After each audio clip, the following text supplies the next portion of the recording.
So is starting a real estate team right for me? There are some questions that I want you all to consider as we are going through this session, and we're going to revisit them again at the end.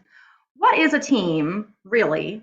And why do you want to start one? What is it that is bringing you here with us today to talk about whether a team in the future is right for you? Are you ready and are you able to delegate? It's actually a really big question and something you really are going to have to think about for yourself, because for the longest time you've been doing things the way you want to do them and at your own pace and with your own style. And sometimes this can be really hard for agents to genuinely give up chunks of their business practices to someone else and be free of that. What makes you a good leader? Why do you want to be a leader? What is attractive to you about that?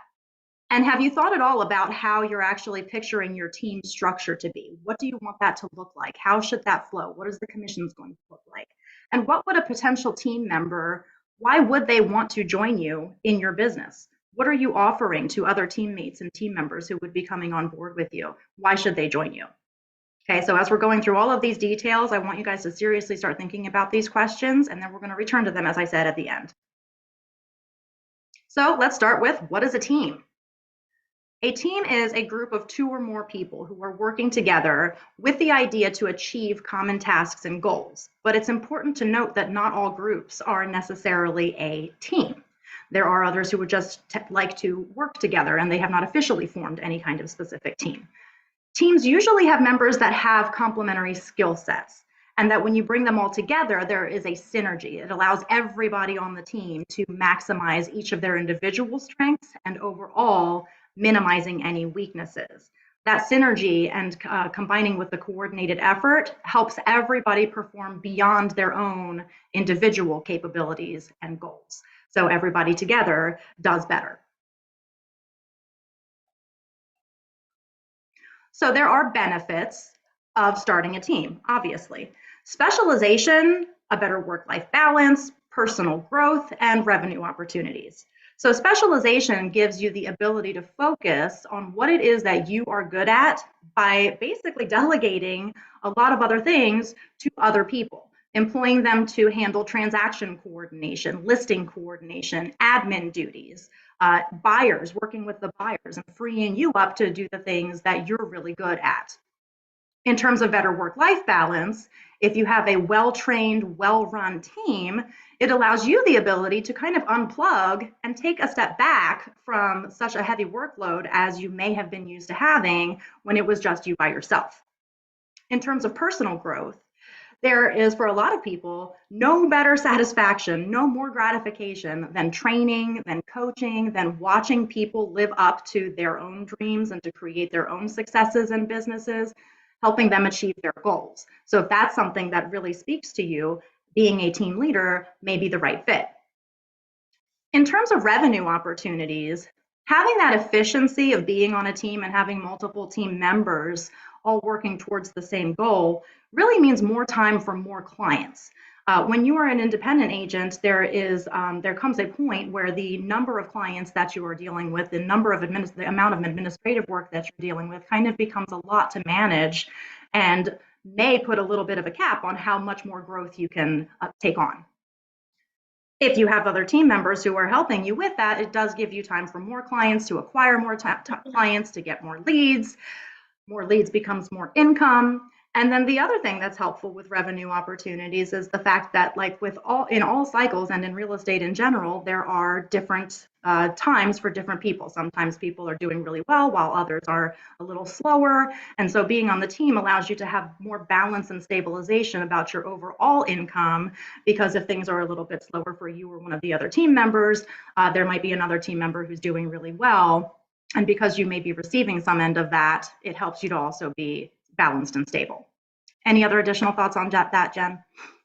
I think the biggest thing is, one of the words that we hear a lot out there these days is people are looking for collaboration, and they're looking for people to come together with them and kind of talk about different dynamics in business. And, people can actually be on a team and have different focuses on aspects of the business as well. Someone might be really focused on that sphere of influence, and somebody might be really focused on doing some commercial work, and someone might be really focused on doing foreclosures. So it's kind of a cool dynamic in a team that you can structure it with so many different things that you can kind of, you know, market proof your business a little bit by coming together with other people with other expertise.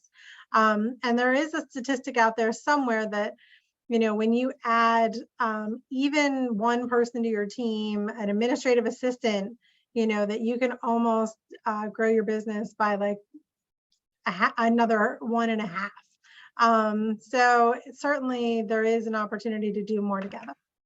Absolutely. Well said. Thank you. Mhm. But with benefits, there are challenges. There are going to be challenges when you are a team leader. And you have to think about it as if you are what used to be your business and you're the only employee of your business. It's very easy to manage yourself. But you have to think when you start having other people work for you and work with you, then there are a lot of other challenges that come along with that. Some of that is in managing the team. You're going to have different personalities than you. And if you really want to have a very good dynamic team, it is probably a good thing that you have different personality types than you on your team. But that's going to mean that there are conflicts. You'll also need likely to coach your team, whether it's going to be newer agents that you're bringing on, they're going to need coaching, they're going to need help, training. But even if you are able to bring seasoned agents on to your team as well, they might need some recoaching and some differences between where they were and where they are now. You'll have to get used to paying attention to production and tracking, accountability, and also firing. The hiring and the firing process really all come down to you, and you'll have to be sort of ready and prepared to have to deal with problems like that. In terms of recruiting and hiring, there's always going to be turnover, guys. It's real estate. So we see it all the time. They come in and they go out and they do different things. So if you really want the team to be stable and constantly able to stay above that turnover, you'll need to be constantly scouting, recruiting, interviewing, and making sure that the people that you're bringing onto the team are the right fit for yourself, but also for the rest of the team members as well. And then there's the finances. So you're going to be responsible for the team marketing budget, the salaries of your support staff, providing leads so that your agents are able to reach their own financial goals and stick with you. It's crucial that you're tracking and monitoring the lead conversion. So you have to be really mindful and watchful of how much money you're spending on the different lead services that come in, and really watching that return on investment so you can continue to monitor, change, make educated decisions about where you're spending your money and how you're spending your money. Thoughts on the challenges, Jen? Well, yes, there's lots of them. And every time we go over this screen, I always think about my own team and what that looked like when I started my team. Because the challenges were probably bigger than the rewards in that direction. And, you know, part of it was it was a partnership, and you know, my partner and I coming together and actually being able to agree on how the team should be run was a challenge. And then bringing other people into the team that we like, that we're friends with, we want to make this fun. But everybody had different ideas on how we wanted to do things and how we wanted it to operate. And so, you know, being very conscientious of that, and being prepared to manage all of those different personalities is a big thing. So if you've never managed people before, it's something that you want to make sure you get some skill and practice on before you start trying to grow a team in a large direction, because you're going to have to deal with all of these things that you mentioned. You know, the recruiting and hiring and managing the finances, the thing I would say the most is, as a team leader, you are now competing with our company, and you're competing with all the other companies out there, all the other teams out there, to hire and recruit the best talent in the business. And so you have to be very conscientious that, you know, you are spending your time focused on who it is that would be a right fit for your team, and also how are you going to offer them some type of value in your team to make it attractive for them to join you. And so that's going to cost you some money to do that. And you want to make sure you have a good strategy behind that. Yeah, all really great thoughts. Absolutely. And I'm really hoping that if we're bringing to you very transparently the challenges that you will have to consider and to face as you're moving forward in this process, that you're also considering who you are as a person as well. You know, is your sweet spot, do you really just love the salesman aspect of being an agent? And, you know, do you really feel as though you would be equipped to manage and deal with all of these extra administrative and personality recruiting kind of things, the business end And of it? great salespeople can hire a manager for their team, Mhm. and they're not worried about all those things. So it's a great possibility as well. Absolutely. It's all about that self-reflection.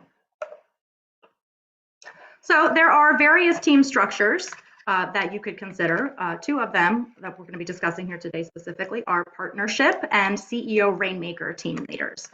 There is a mix of both that we have here at Home Sale.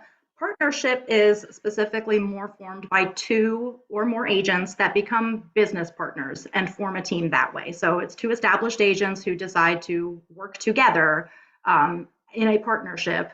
Sometimes those partnerships can become larger, where one of those partners will end up having several agents underneath of them as well. So it kind of looks like a CEO Rainmaker structure. But in general, the partnerships are two or more agents that are just working together officially.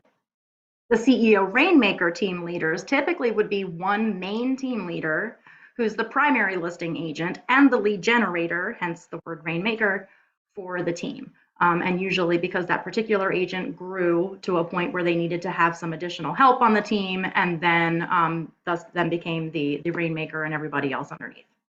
So we're going to dive into each of these separately here. We'll begin with the partnership, as I said, formed from two or more team members, usually formed by the individual agents who balance each other in terms of strengths and weaknesses, or sometimes our family members and spouses. So they obviously work together that way.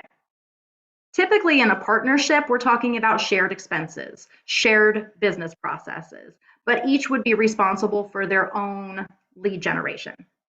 Larger partnerships, as I said, will follow that CEO Rainmaker model because they'll be adding agents and staff to conduct specialization of the business, either underneath of the whole partnership or that each specific partner would have their own structure as well. Okay.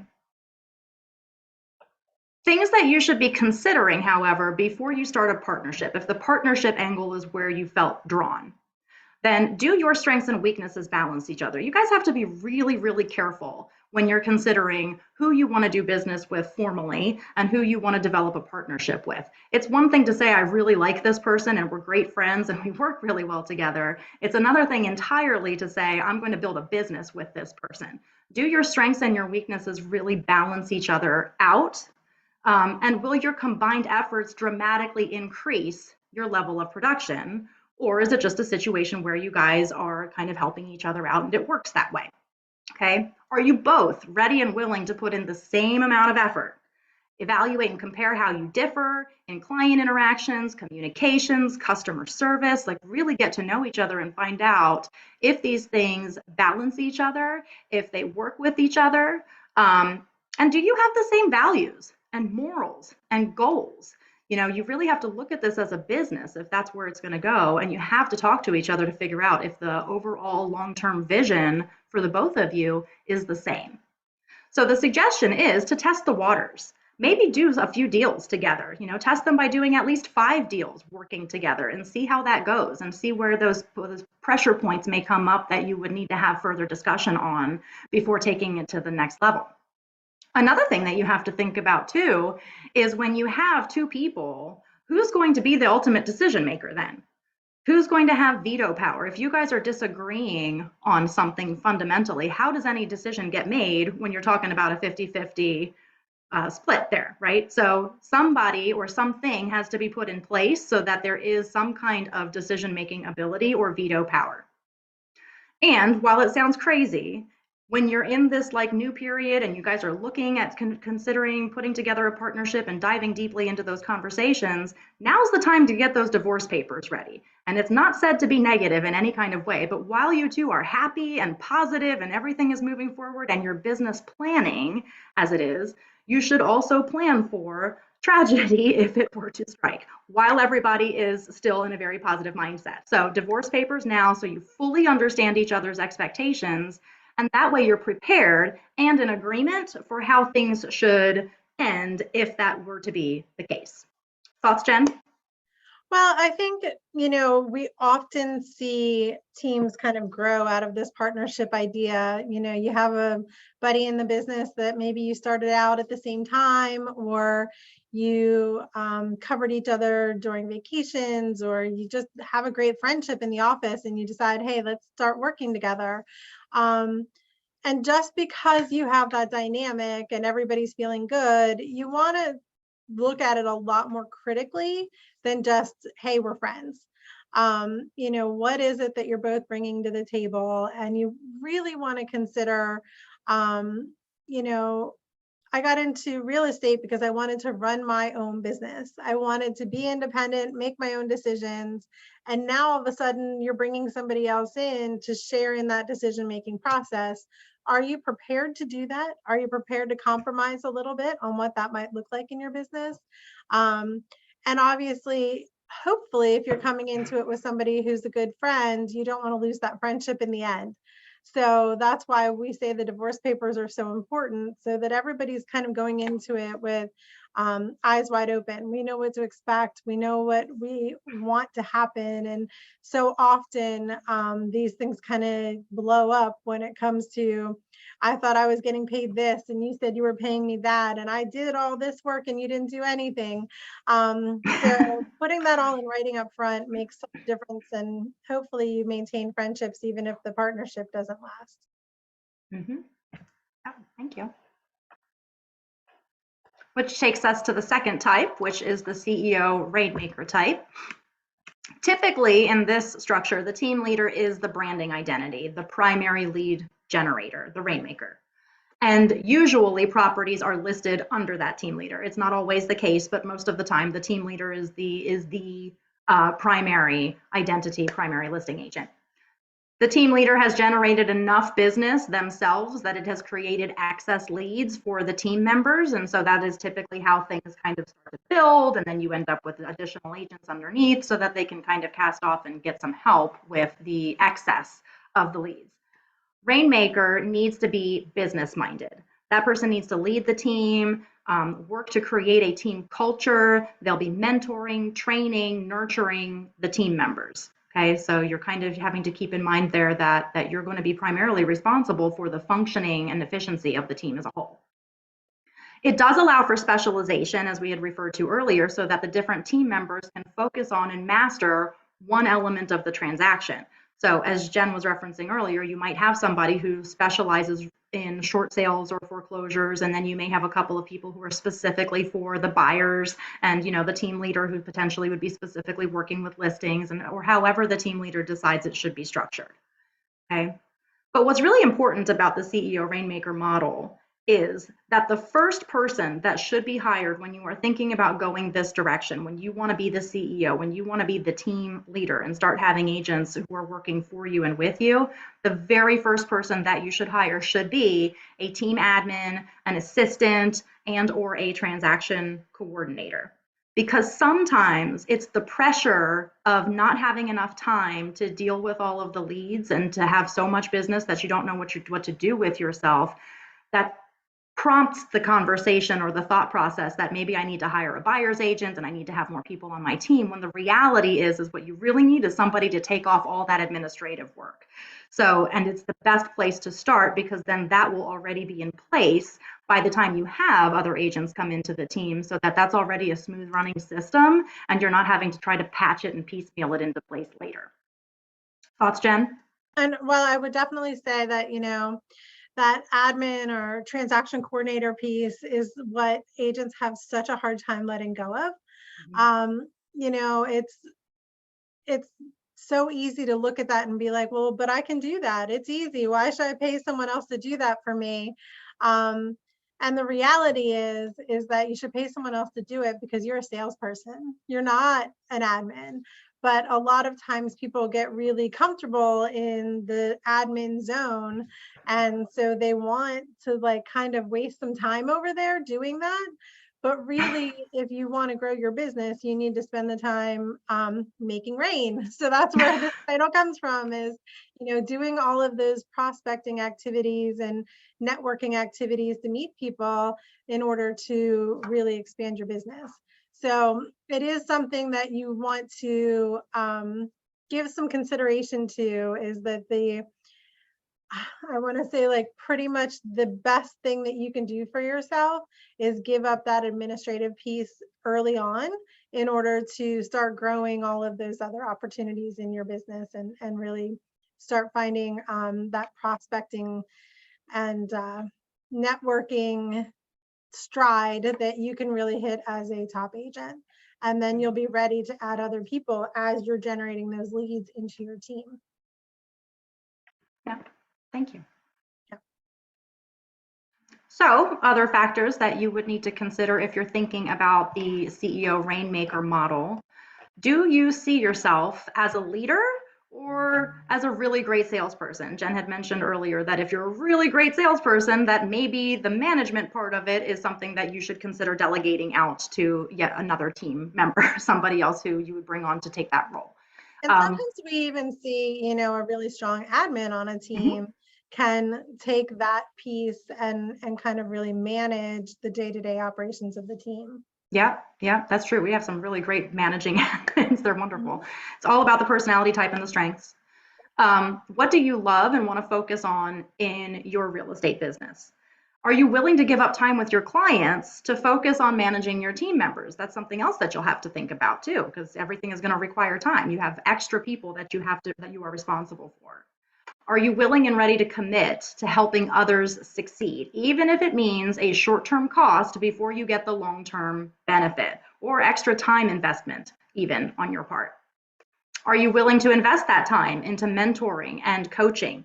It's not even just new to business agents if you're planning on bringing those onto the team, but as I had mentioned earlier, even if you are bringing seasoned agents from other places into the team, they may need a little bit of mentoring. They may need some coaching. They may need some retraining in different areas as well, and I would be leaning on you for that. Are you afraid to fail? Failure can sometimes actually be a good thing. Making mistakes is a normal human condition, and it's the way that we learn. And also another follow-up question: are you okay with other people failing? Because you're going to have people on your team who are going to have to learn by failure, to try things and fail and learn from those things with your support. Are you prepared to delegate? That's a tough one. We talked about it before. It's really hard, and Jen had just talked about it also in terms of giving up the admin pieces of it. Delegating that stuff off can be very difficult for people, especially when you have your own rhythm and your own process and you're sure this is the way, and then somebody else comes along and they have different ideas about how it should be done, or they don't do it quite just like you, or say it the way that you do, and it's rough. I've been there, I know. So delegation is rough. So do you have well-defined branding that can be turned into team branding? Do you have a talent for helping other people develop their skills? Are you willing to continue to lead generate? And more importantly, do you have the proper systems in place to work those leads and continue to get those leads coming in on a consistent basis? What is your value proposition? Jen had brought this up earlier. What value do you bring for someone who is planning or thinking about joining your team? Can you answer the question, why should I be part of your team versus any others, versus being independent? And transferring that to your clients. Why should they work with you and your team? Okay. Any other thoughts there, Jen? Well, I think the biggest thing here is really just, again, it goes back to your managing. So you have to be prepared to support the people who join your team, because they are looking to you for leadership. And as a company, we have traditionally always been a team-friendly organization, really worked hard to support our teams in a lot of ways. But we've also really tried to be clear that team leaders are the first point of contact for team members. So, even though we offer all kinds of opportunities for learning and training in the company, and we do want new team members to go through our new to business training, what we also want is our team leaders to really take a hands-on role and develop their people in the structure or framework of the team, because every team is so different and run so differently.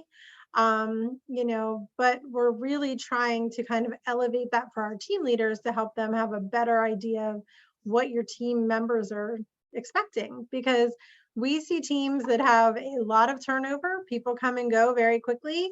And we see teams that have been together for 15 years, and it's been the same 4 or 5 people on that team, and they work amazingly well together. And so having that kind of bird's eye view of what works and doesn't work, we really try to offer all of that information to our team leaders. And this list of questions is really based on what we've seen out there in what team members expect to get from their team leader. Mm-hmm. So we touched on it earlier that there is a financial component involved here. So you have to start thinking a little bit about how you plan to finance on the team. So you'll need to first evaluate your own current income. How stable is your current income? How much do you have available to invest into changing the business, really? You're now creating kind of a business within a business. Determine how much you could grow your business if you first hired an admin and offloaded non-income producing activities. So Jen had quoted a statistic earlier, and I think it is really important that everybody understands that the admin first method is really the best way for you to be able to kind of open up the lid and allow yourself to get out there and generate more leads and spend more time networking and business building and less time doing all those administrative things and paperwork things, allowing you then to kind of like grow and expand to the point where it becomes even that much more enticing for other team members to join your team, or any team members to join your team, and for you to be able to hand out leads to them.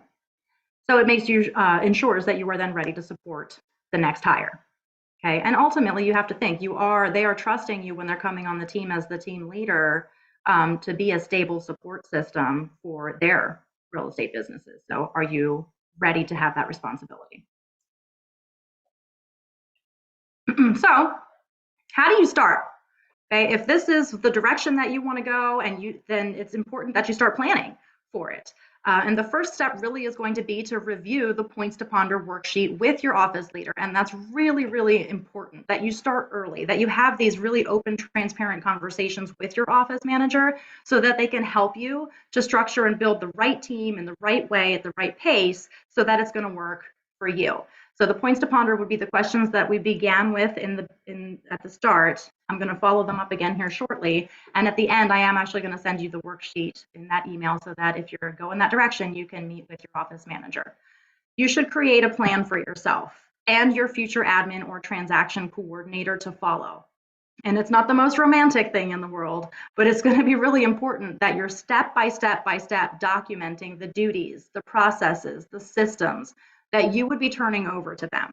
It would be really unwise to hire an admin to come in or a transaction coordinator to come in and then kind of be really wishy-washy about what it is that they're supposed to be doing on your behalf, or not being very clear about your expectations and vice versa.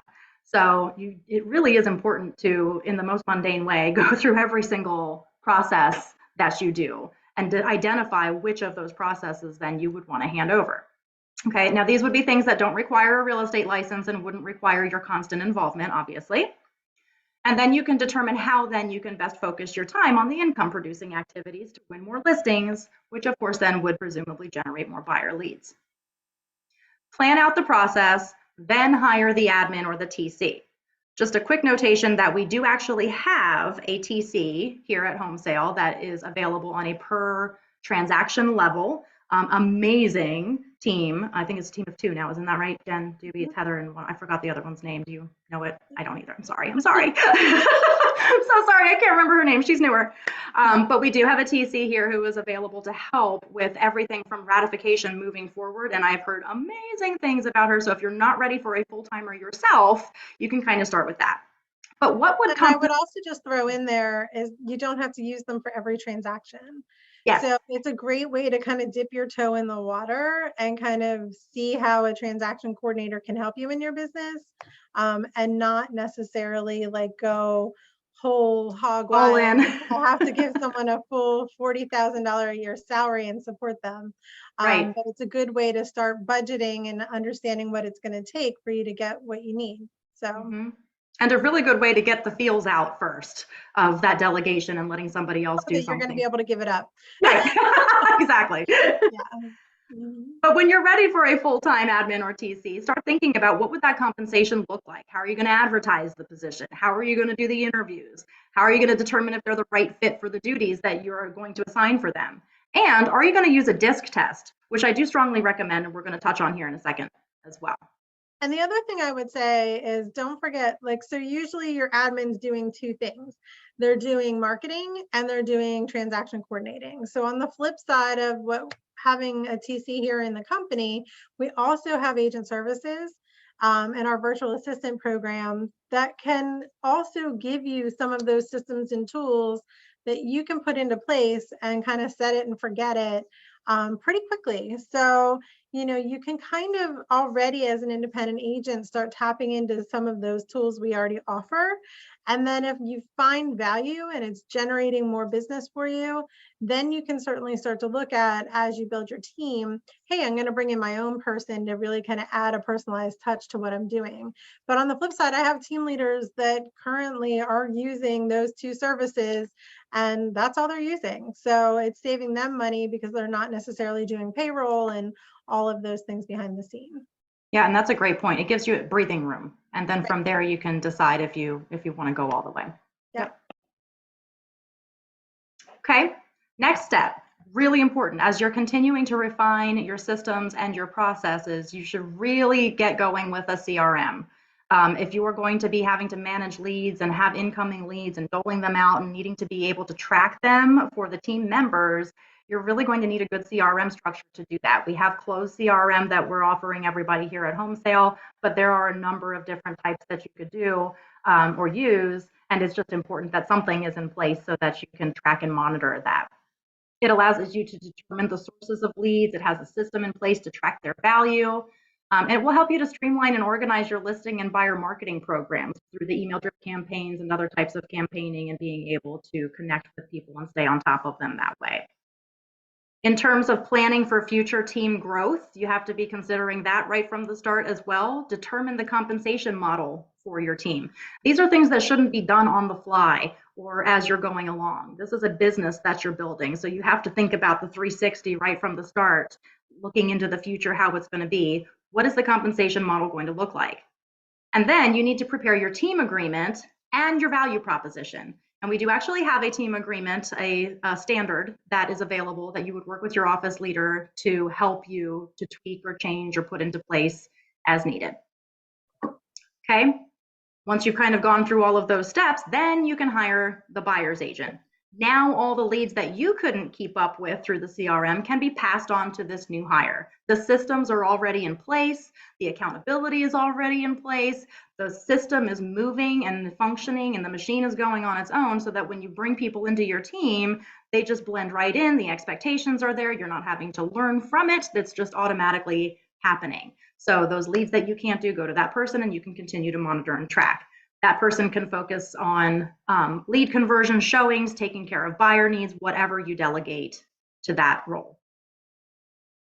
Okay, any other thoughts there, Jen? Well, I mean, the only thing I would say is, the saying in real estate is always you have to list to exist, because obviously list is where you're generating leads. I personally always considered myself a super strong buyer's agent and loved being a buyer's agent. But I always had the goal of doing at least 70% of my business in the listing side because I needed to generate those other leads for my business. So when you're thinking about how you're structuring who you're focusing on, that's definitely one of the things you want to do is make sure that you're focusing on how do I go out and get those listings and fill that pipeline, because if you have the listings, the buyers will come. So, you can really almost not focus on finding buyers if you really focus hard on getting the listings, which I understand in today's climate is easier said than done. But it's definitely, where we see the most success at is that's where you're going to find the most balance in your business. Okay. So let's get down to when is it the right time to hire an admin or a TC? And I feel like we've kind of been building up to this and have said more or less leading in. But when the amount of the business that you generate makes it difficult to do everything, okay, you will feel that pressure where it's getting to be really where you're chasing it all the time. Oh gosh, I didn't do my prospecting. I didn't get this out. I didn't get that down. Behind on my agreements and my contracts and all these things. When so much time is spent servicing and the existing business that there's no more time left to work on getting more business. That's when you know you need an admin to kind of take some of that off of you. Also, when you're ready to let go of the many daily activities and tasks and accept that they may be done a little differently than the way you typically like to do them. And that your new hire will at times learn by failing. We talked about that. So it's a growth process for everybody. When the investment of hiring an admin is going to free up enough time for you to focus on those income producing activities so that you end up with enough additional business that it basically covers the compensation and then some. Okay, so like there's a period of discomfort, a cap that you're reaching where it becomes evident that somebody needs to come in and that it's worth the investment to take all free you up from that and allow you then to expand. And when you are ready, ultimately, to be responsible for someone else's income and career. And that is a heavy responsibility. Okay. That's the time to start thinking about hiring an admin. And if you're in that position to hire the admin, please go speak to your office manager and your office leaders. They will help you to identify what the best steps are moving forward to do that. However, in terms of DISC assessment, and I actually really like the idea of using a DISC assessment also for your team members as well, but specifically for the admin, really be looking for strong S and C tendencies. They're more careful and cautious and concerned about details and detail orientation, accuracy, and a lot of times they are not overly outwardly, I should say, emotional. It's a nice, calm, controlled exterior. Maybe a lot of stuff going on inside, but it doesn't come off that way. But that they also have really solid eye qualities because you want that person to be personable, to care about the other people who are involved, that they're emotional to the degree that they can make accommodations and be flexible, and that they want to support and uplift others while contributing to their success. So the balance is really important there. You need somebody who's going to be able to, quote, hold down the fort for the team leader. Jen was talking earlier about how some admins make excellent team managers for that purpose, because I know that I can trust this person when I'm off doing whatever, that my business is safe with them and that it is still operating and running efficiently. Okay, and so as I said, they're keeping those systems running as they should, and they provide great research for the sale process, and they really help you to keep the business running. To utilize their values in this role, you want to make sure you're managing the process, or that they are managing the process from ratification to settlement. That's the handoff. You're out there rainmaking, you're out there getting the leads, you're out there scoring the sales. And then from that point where it's ratified, that you would be able to trust to hand off to this person where they're going to take it, and then they're going to make sure the appraisal's done and that the inspections are scheduled and so on and so forth, all the way through settlement and beyond. Okay. Empower them to create and implement those systems. Empower them to organize the processes with you, and provide opportunities for them to continue to learn and help with new projects. Because once you've found this person, they are your rock. Any additional thoughts there, Jen? I just think that that DISC assessment can really be a huge helper. Hiring anybody and kind of figuring out how they work with your strengths and weaknesses. So knowing your DISC and then knowing who it is that would complement that is huge. There are so many different pieces to the puzzle of bringing on staff and hiring someone. But, even if you look around your own offices and who you see as strong staff members, you see all of these qualities out there that, they're basically the go-to person in the office, and people know and trust that they're going to be the ones to have the right answer. So a strong admin is going to do that for you on your team as well. And a quick plug for Accelerate, we're actually teaching understanding your clients and really diving deeply into the DISC assessment in an upcoming session in February. So be on the lookout for that when Jen Jones sends that out. It'll be helpful to you. Okay, and Jen touched on this a little bit earlier, how to leverage that admin or TC. So as she said, they're doing both marketing things and potentially also doing transaction coordinating. So in terms of marketing tasks, the things that you could be utilizing them for is social media. And sometimes that is a struggle to stay up with when you're so busy and there's so much going on. You can cast a lot of that off onto your admin. Keeping it updated, responding to the comments, managing your website, your blogs, or any other online profiles. They can help you to track and coordinate your inbound leads, to prepare your marketing materials for you. They can kind of deal with all the CRM updates and changes and your client databases. They can organize and prep all your prospecting activities and your client consultations, and really just basically tee you up for those in-person relationship things that you need to do as part of the sales, and also to obtain your testimonials. For transaction coordinating, those additional things would be to help with preparing listing materials, your presentations, the documentations, the contracts. They can coordinate the property photos, the staging, the signage, the lockbox. I mean, you can go out there, you can get the listing and then be like, okay, it's ready to go, or have her even, or he or she to even prepare for the documents ahead of time for you, and you walked in there prepared. They can coordinate showings, open houses. They'll coordinate title, escrow, mortgage loan, appraisal, inspections, repairs, anything that you need. Just being mindful, of course, that some things cannot be done without a license and some things can. So depending on how deeply involved you want them to be, they may or may not need to be licensed. Okay, any other thoughts on that, Jen? I don't think so. I think that covers it pretty well. Okay. So then, when is it the right time to hire the buyer's agent? At this point, it's when you're generating too many buyer leads to service them all properly yourself. So now it's the admin piece is totally off the table. So that's not why you're too busy anymore. It's getting to the point now where you just have so many leads, you don't know what to do with it yourself. There's just no more time. So if you can't service them all, it's a great problem to have. And that is the moment where you need a team member to help you out with that load. Also, after you have created all the systems and the processes that make sure that when you are giving those people leads, that they are actually being followed up with and incubated, and that the transactions are being managed smoothly, and that your marketing and advertising plans are established in place. After you have put together a plan for how you intend to structure your team, including job descriptions and your expectations. You wouldn't think so, but you do need to have job descriptions and very clear expectations, because when somebody comes in to be an agent, they may have very different ideas about the level of involvement or time or lead generation that they would have to do for your team. So be clear about that. And also after the compensation plan has been determined and final. Anything else there, Jen? Well, I just think that,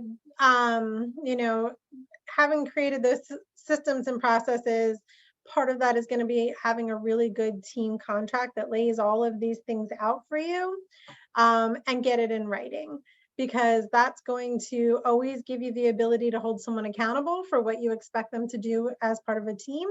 And everybody has a plan on how we're getting compensated, and everybody feels good about it. Okay. And so as we're wrapping up, I want to ask you the same questions at the end as we discussed in the beginning. Why do you want to start a real estate team? Did we cover some of those reasons and give you some ideas as to how to deal with some of those now issues as you're starting to think about how you want us to set the team up in the future? What makes you a good leader? Are you ready and able to delegate? How do you picture your team being structured? And why would a potential team member want to join you in your business? Okay, so if this is something that you decide that you would like to pursue, we would encourage you definitely to reach out to your office manager, schedule some time with them to start talking it through and thinking about it. It's definitely not something that you would want to pull the trigger on tomorrow. It is a planning, it's a thoughtful process, and really is going to take some time and some energy to pull together. I'd like to open up the floor to you guys if you have any specific questions or answers that you would like from Jen or myself. Shoot. Or any thoughts? No? Yeah? Go ahead, Tim. Oh, your audio is not coming through. You're not muted, but I can't hear you. That's weird. Maybe try the chat box. Try the chat box, and I'll take Alex's question while you're typing, which hopefully you're able to do. Go ahead, Alex. What was your question? I just have more of like a curiosity question because I've always kind of wondered it, and I've been trying to read into like compliance stuff. As you know, I'm like very into reading all of that. With team names, how does that work for like the title of the team? Because I've only seen in like compliance wise the first and last name of whoever the CEO or like team lead is usually. And I just kind of wondered, is that just like the standard required thing? Just because my name is obviously very hard to say and very long and doesn't sound like the simple, quick names that I literally see every single team have. Well, you're just going to have to change to Jane Probably Smith. remember, it's super memorable. That's good. It's all good. I'll be happy to answer that question. So it depends on what state you're in. So I'm going to start with that. Pennsylvania has different rules than Maryland, and I'm sure there's different rules in DC and Virginia as well. So it depends. But here in Pennsylvania, the requirement is that the team name has the team leader's name in it. And any advertising you do has all of the team members' name who contributed to like a volume post. So if you say, hey, we did $20 million, that needs to then be followed by all the team members that contributed to that amount. In Maryland, you can have a creative team name like the home team, and it's not quite as structured. You don't need to necessarily identify one person. But, you know, Pennsylvania has also been really working on changing some of that team expectation. And the interesting thing is that they actually are trying to be more strict by making sure that the consumer knows who's the team leader, who's in charge, versus less. So things like the Jen Juby group wouldn't be appropriate. They're saying we want it to be everybody's a team so that everybody understands that there's no difference between group and team. So it would all have to be the Jen Juby team. So over the years, as that discussion has continued to come up in PAR, we've just been encouraging people to use that format because it's a easier thing than going back later and rebranding because you use group or something else. But it does have to have your full name in it as a team leader. So thank you. And Jen, Tim was successfully able to get his question in the chat. He's noticed that commission percent is difficult when bringing in a new agent since they're getting a percentage of your percentage compared to not joining a team and getting a higher percentage. Well, maybe. That's why I deferred to you on that one. I'm just saying, you know, typically when someone comes in as a new to business, obviously they're probably at the lowest level of our commission schedule. So you as a team leader have the ability to maybe bring them in a little bit higher than that. But first of all, you want to make sure you're providing them value for why they're coming on your team. I also have team leaders that start team members in the company at much lower splits than what the company would start someone at. Because they provide so much value to their team members and are able to demonstrate to them very clearly, this is how much this is the dollar amount someone on my team is going to make regardless of where your split is, they easily can recruit people to their team. And so it goes back to what's the value proposition and how are you going to help that person meet their goals? You know, I mean, it's one of the things that as a company we talk about all the time is we are never going to be the highest commission rate in the market. We just aren't going to do it because we're the highest support in the market. We're the highest support in the whole world. The reality is that we also have to do a good job of demonstrating that and helping people understand that there's a really good chance that if you're a home sale realtor, you're going to make a higher income than somebody at ABC Real Estate. And so you might get an 80% split versus a 60% split here, but that 80% isn't necessarily going to give you more business and help you grow the income that you want. And so as a team leader, you have to get really good at those dialogues as well and really demonstrate for them what that looks like. You know, and your office manager can definitely help you with those conversations, because that's what they're doing out there every day when they're recruiting. So you can definitely sell it if you have the right value proposition. Next question, what % do you base your marketing budget? I think it depends. I think it depends. Obviously, Compared to income. Yeah, sorry. Thank you for yeah, qualifying I mean, that. I'm a big believer in you have to spend money to make money.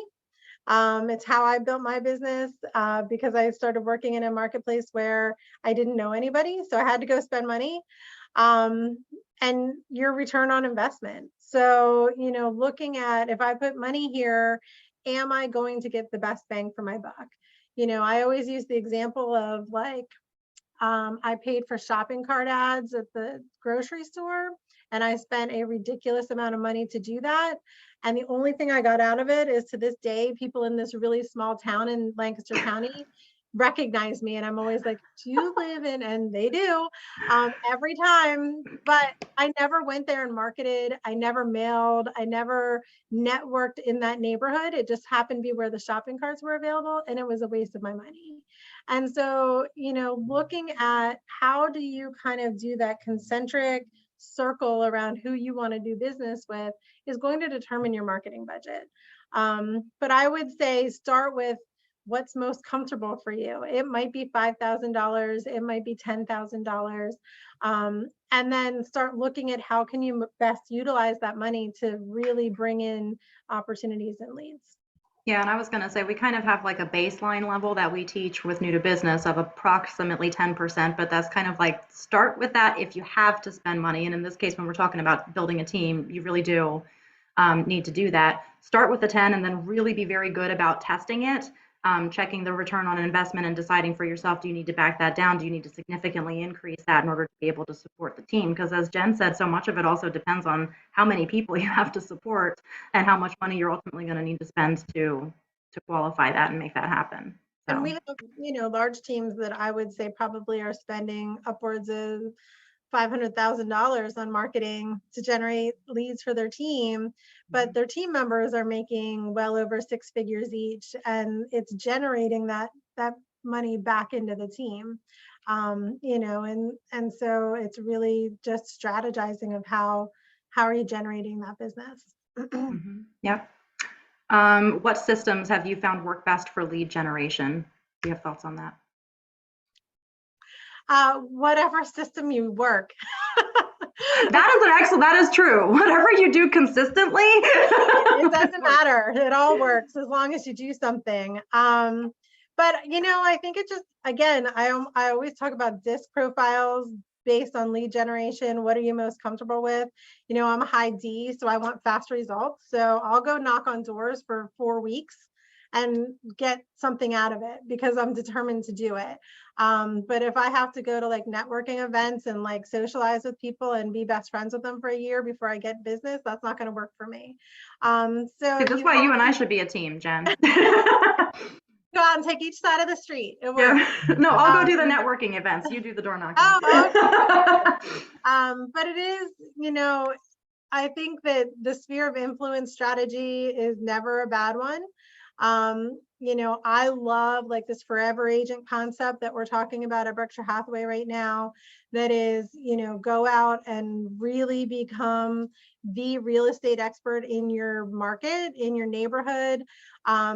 Create that I am the person that you go to when you have real estate questions for this town, and everybody knows it. You're the real estate guy, which means your working sphere of influence and your networking and your marketing. You're putting your face in the grocery carts in the right store, but encapsulate them that they can't go anywhere without seeing you in those places. And I think that really works well. I like an online lead because it comes to you and you can work it. But that is really a tough way to generate the income. You know, I think we have teams that are doing really well with Zillow. We have teams that are doing really well with OpCity, you know, but and we have teams that are do really well with like the Buffini networking model too, and not paying. Yeah. And you really have to make sure that you have a strategy to answer the phone, to respond quickly, and get people in the houses right away, because they can get everything else they can get from that online information. What they really think they need you for is to get in the property. And so, working it in a certain way really makes a list. Tim, I'll be honest, I'm not a postcard mailing fan unless you are working a whole other system for the neighborhood. If you consistently mail postcards to the same neighborhood over and over, and you're talking about what's most interesting to the people in the neighborhood, which is what's on the market and what's being sold on the market, great. But just mailing out, hey, look at me, I'm really cute, buy a house with me. It's nice, but it's not necessarily what works. So you have to give a call to action, and you have to give people what they're looking for in order for that strategy to work. Go ahead, Sean. I see your hand up, hon. So my business is in a place where some years I'm very busy, other years not so much. My thinking is I'd like to have the structure of a team in place, have all of my ducks in a row, and maybe even utilize the transaction coordinator or for the piecework virtual assistant. Are there requirements? Is there a list of requirements that need to be fulfilled in order to establish a team that can be worked on ahead of time? Or how does that process work? Or is that a discussion with my office manager? It's a discussion with your office manager. We do have a team policy as a company. And I am pretty sure that, we say you have to have been in the business 2 years and have produced at least $3 million a year in order to kind of qualify to be a team leader. But that can look different depending on the person and where you're going with it as well. And so I don't think it's a hard and fast rule, but it's kind of our suggestion is that that's where you want to be. I personally don't know that I feel like $3 million is the best threshold. I would probably rather see a team leader around 5 to 7. Even though at 3, you might start hiring that transaction coordinator and getting used to that system and putting your systems in place. But doing that's going to get you to 5 really fast. And then you'd probably be ready to start adding that buyer agent or. So if I had my systems in place and all of a sudden one year it said, okay, yes, I don't have the time to do this, I need to start expanding. Or do I have to have additional staff members, or does the team start with just myself?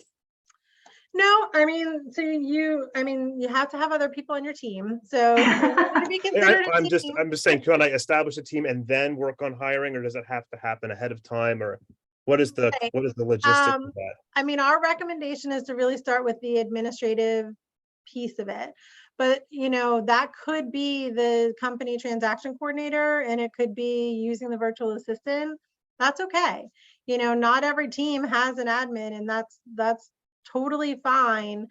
But it's really recommended that you start delegating those things off your plate in order for you to kind of get used to that cadence of business, where your focus is over here on rainmaking and their focus is over here on getting all the pieces in a row so you can get your deals closed. Right, but I think what you're asking is, like, can Sean Miller be the just Sean Miller team just with Sean if he's utilizing admin and TC and there's no one else on the team? Right. Oh, I gotcha. No, we wouldn't consider you a team until you hired another agent who's buying and selling. And that's really only for advertising and like award purposes, but as a company, we wouldn't consider you a team until you did. So we have plenty of independent agents. I see Amy Minnick is on here, and she works with Juan Carrena, and Juan is an independent agent, but he has Amy as his admin because he's doing, I don't know, about almost 200 transactions a year. So as an independent agent. So he finally, hi Amy. So he finally hired an admin to help him with that. So just a good example of an independent person, but it's just Juan at this point. Yes, Alex, I was going to say, any other last minute questions before we close? Go ahead, Alex. So with a partnership, does it work more like an LLC style thing? And how is a partnership like presented in real estate? If that makes sense. Like, how do you actually register as a partnership if it's just going to be like you and one other person, or 3 people that want to share the business together and share the expenses and everything? Yeah, so the partnership is really more of how we structure it through accounting with the company. It's not specifically a legal partnership if you choose for it not to be. However, you can start a business LLC at any point in time. And I would say talk to an accountant about how to do that, but you could do that right now as an independent agent. And if you started to partner with someone and you both wanted to be members of that LLC, you could add them to your LLC or start a new LLC together. But that's more about accounting and payroll tax liability for you as an individual versus it really being a requirement either by the company or the state. We just call it a partnership because we have people who just split everything 50-50. You know, and it's often like a married couple or a daughter and mom working together, but we still just call them a team. So, you know, I'm trying to think of one of our teams that's just 2 people, in like the Ed and Terry Freeman team in our Reading Berks office. You know, it's just Ed and Terry, but their team technically. I was thinking of like John and Marianne out of the East office, but I can't remember their last names. Totally. So like on their marketing and everything, is it shown with like both of them Yeah. then, even though it's not like the whole CEO structure and everything? Right. Yeah. Yes. In that circumstance, they put both names and it just has, you know, Like the team Stephanie name would be Eckhart like the Jen. and Jen Yeah. Juby team. Yeah, Yep. that's what I was going to say. The Jennifer Doobie and Stephanie Eckhart team. That's what it would look And like. since there's no CEO, like team leader specific position, does that have like the $1 million requirement and stuff, or is that more of a just whenever you feel is right type of decision? That 3 million is, I'm starting a team, you know, so that would be, you know, the recommendation is to start around that 3 million mark. You know, but I think we see partnerships kind of pop up sometimes before that mark more than we would see the Rainmaker scenario pop up, because at 3 million, you can probably manage that business on your own with maybe a little bit of administrative support. But as you grow and those leads start to come in, that's when you're going to be looking for more help to add people to your team. Mhm. Yeah. And I think saw your honestly, question is the transaction coordinator private. Yeah, if you're using the company transaction coordinator, is that what you're asking? no, he says he has a private TC. So Oh. he was just noting, Gotcha. which is Great. fine. You can have your own. Totally. For Alex, I And was just going to so you're suggest. aware, one of the things that your manager can help you determine, we do payroll for a lot of our team leaders' staff. So Home Sale will actually take care of that for you. We bring them in as an employee of Home Sale, and then you're billed for those costs for them as an employee. But it just kind of takes that tax accounting and payroll piece off your plate, and we can take care of it for you. And for Alex, just because I have a little bit of background in what you're thinking of for the future too, I would just kind of suggest that with that 3 million that Jen's talking about, I would suggest that even in a partnership that each one of the partners is capable of producing that 3 million, because otherwise you're immediately running into a situation where one is kind of shouldering all the weight of the others and can kind of start out on a bad foot. So and the other thing in a partnership is sometimes we see people come together and they don't actually start a team. They're really just working together, but siloed with their own income, their own, you know, responsibilities, their own way of doing business. And we don't actually partner them together for kind of recognition purposes as a team.